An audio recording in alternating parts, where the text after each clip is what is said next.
Buanga del Norte, health officials report 54 suspected cases of leptospirosis in towns hit by flooding last December, caused by Tropical Storm Vinta. The provincial health office says most cases are from the town of Siocon.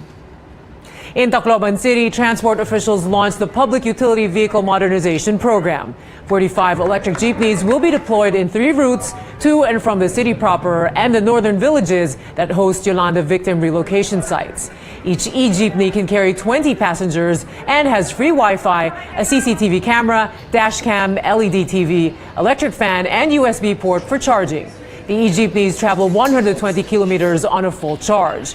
It has a solar panel on the roof for additional power supply. It's been almost 3 months since the government took over the MRT maintenance. Although there are fewer breakdowns now, passengers are still forced to get off unannounced, almost daily. So what is the Transportation Department doing to address this problem? Our Rex Remito tells us in this report. November 7th last year, the government fired Busan Universal Rail as the maintenance provider of the MRT-3.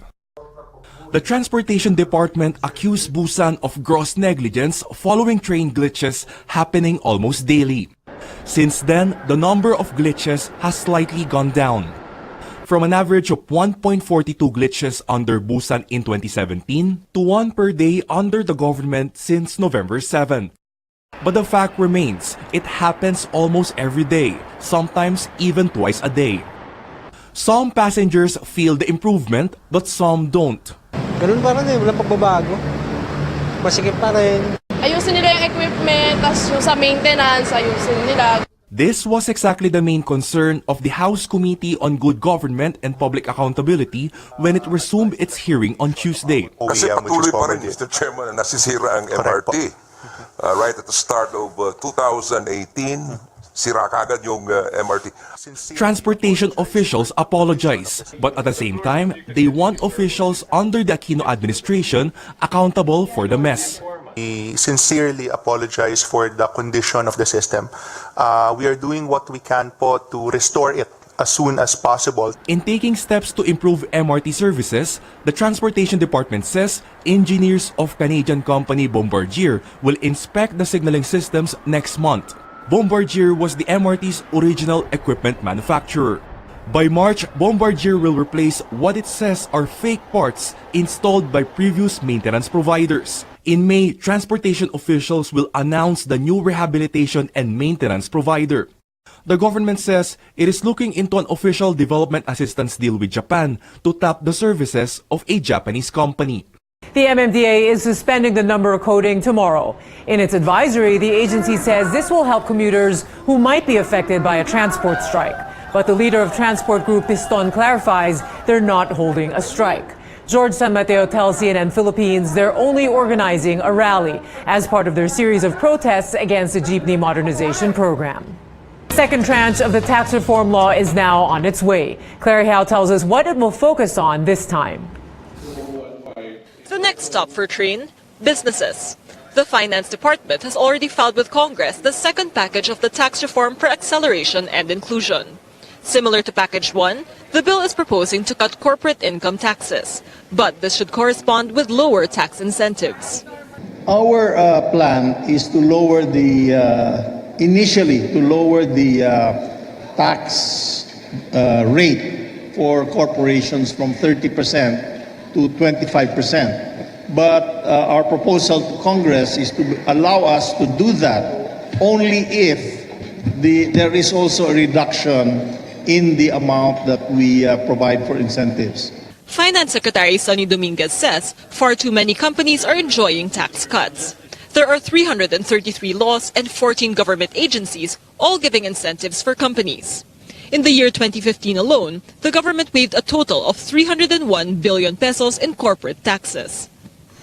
Train 2, however, comes at a time when the services sector, especially business process outsourcing, is slowing down.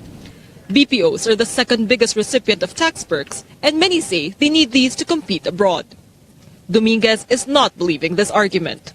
They are already getting special consideration at the moment, aren't they? They only pay 5% on practically net income. Now, isn't that a special consideration? So we have to review that. Dominguez says they will retain tax incentives, but they need to make sure the country gets something in return. He says tax perks must be given only to the most important sectors, transparent in how they're used, and most importantly, time-bound. Some guys have been receiving incentives for 40 years. Shouldn't people grow up and compete like the rest of the rest of the world? There's more tax reform to come. At the end of the month, the Finance Department will file Train 2 Plus, updating taxes on tobacco, alcohol, mining, and gambling.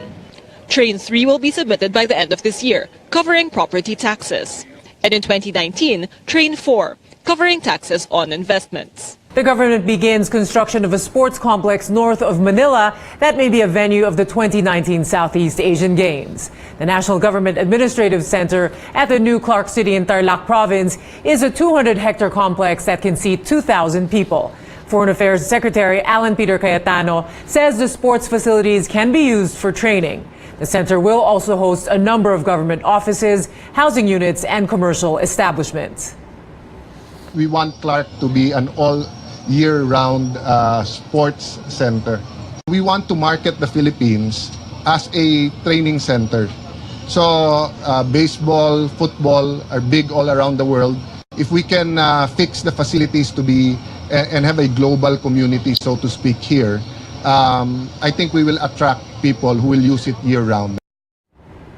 Heads up travelers, the Foreign Affairs Department offers 100,000 passport appointment schedules for February to May. Foreign Affairs Chief Alan Peter Cayetano says the new slots are available at the DFA website beginning 1 o'clock this afternoon. He adds more slots will be opened in the coming days. Cayetano says they will investigate supposed syndicates using bots or internet robots to make reservations and cause an artificial shortage. The DFA has tapped the National Bureau of Investigation to look into the alleged syndicates selling appointment slots for as high as 10,000 pesos. When we launch the 100,000 allotment later on, go online. Let's see. Kung maubos ka agad, talagang the demand is high, but there's also probably robots that they're using. I'd just like to give a warning to any syndicate, real or imagined, syndicate, mga sindikato na nagplaplano pa lang o yung mga nangloloko sa Facebook or yung mga actual na nagcha-charge ng 5,000, 10,000 for passports. We are going after you. In other news, an associate justice believes Supreme Court Chief Justice Maria Lourdes Sereno lacked delicateza and propriety when she supposedly interfered in the affairs of the Court of Appeals. The appellate court earlier clashed with the House of Representatives over the fate of 6 Ilocos Norte officials detained by lawmakers for contempt. Joyce Ilas tells us what happened in today's hearing at the Batasang Pambansa. Another justice, this time from a lower court, testified against Chief Justice Maria Lourdes Sereno in connection with a standoff between the House of Representatives and the Court of Appeals in June last year. Appeals Court Associate Justice Remedios Fernando says Sereno asked the CA justices to seek a stay order from the Supreme Court on a possible contempt case in the House. Fernando recalls Sereno assured CA justices during a meeting with CA presiding Justice Andres Reyes Jr. that she will take care of this matter and that the Supreme Court will be behind the CA. 3 CA justices had ordered the release of 6 Ilocos Norte provincial officials detained at the House for contempt during an investigation on an alleged fund mess in the province. A House committee then issued a show-cause order on the CA justices to explain why they should not be held in contempt for interfering in the chamber's affairs. In his complaint, Attorney Larry Gadon says Sereno obstructed justice when she instructed CA justices not to comply with processes in the House.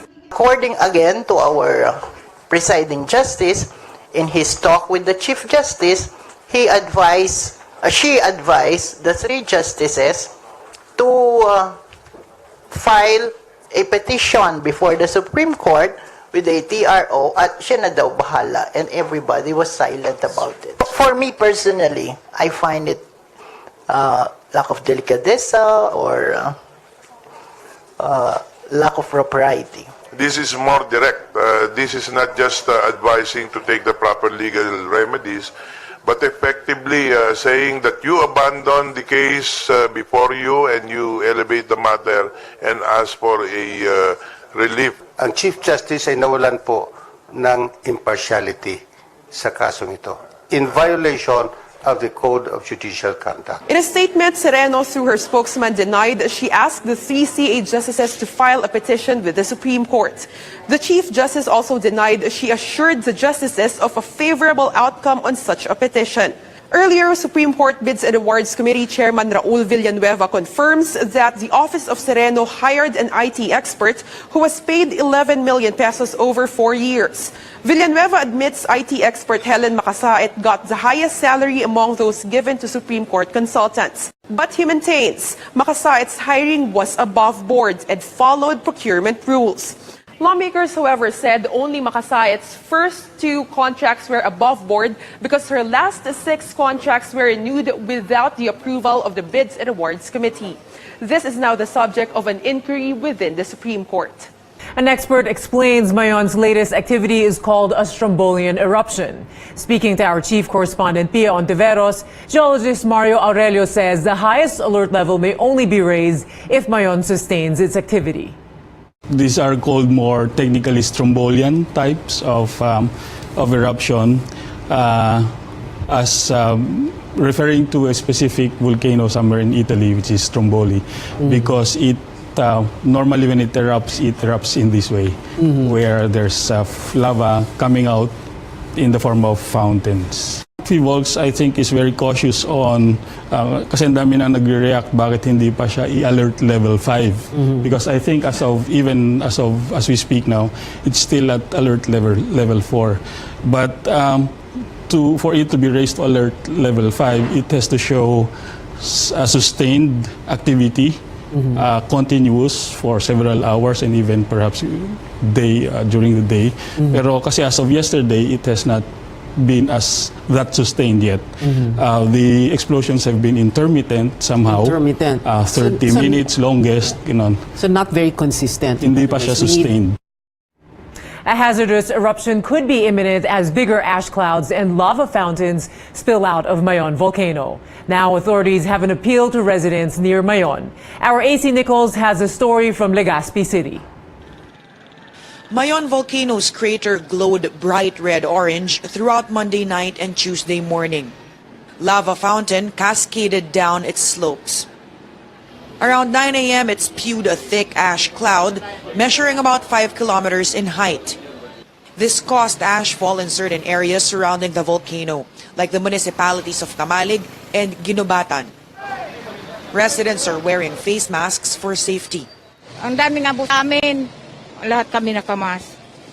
Kasi nakaano yan sa ubo. Pag wala nito, parang maiirita ka. Mai-irritate ka muna. Nakakaubo ba? Nakakaubo. The provincial government suspended work both in the public and private sectors in 3 areas due to the heavy ashfall. Another ash cloud spilled out the volcano past noon. It was thick enough to cover almost the entire volcano's silhouette. Thousands of residents remain in evacuation centers. With the widening of the danger zone to 8 kilometers, more evacuees are anticipated, and they may have to stay there longer than initially expected. Some local authorities are worried about relief supplies running out. And the problem being, especially a fourth-class municipality, maliit lang ang aming budget. So ngayon, ang problema namin is how will we sustain. Ngayon, medyo excited pa yung ibang magbigay. Marami pa kaming nakukuha. Pero if this would prolong, last time stay yung mga evacuees for 3 months, that would be the problem. Meantime, evacuees preemptively going back to their homes is also an issue. Officials are considering cutting power and water lines in communities within the danger zone to keep residents away. Pag kumpleto sila ng may kuryente, may tubig, definitely babalik at babalik. At kahit maglagay tayo dyan ng choke point, combination ng PNP and Armed Forces of the Philippines, hindi natin mapipigil ang tao dahil meron silang lulusutan na hindi nababantayan sa laki ng area ng Mayon. Authorities appeal to residents living in danger zones to stay put in evacuation centers and await further instructions before going back to their homes.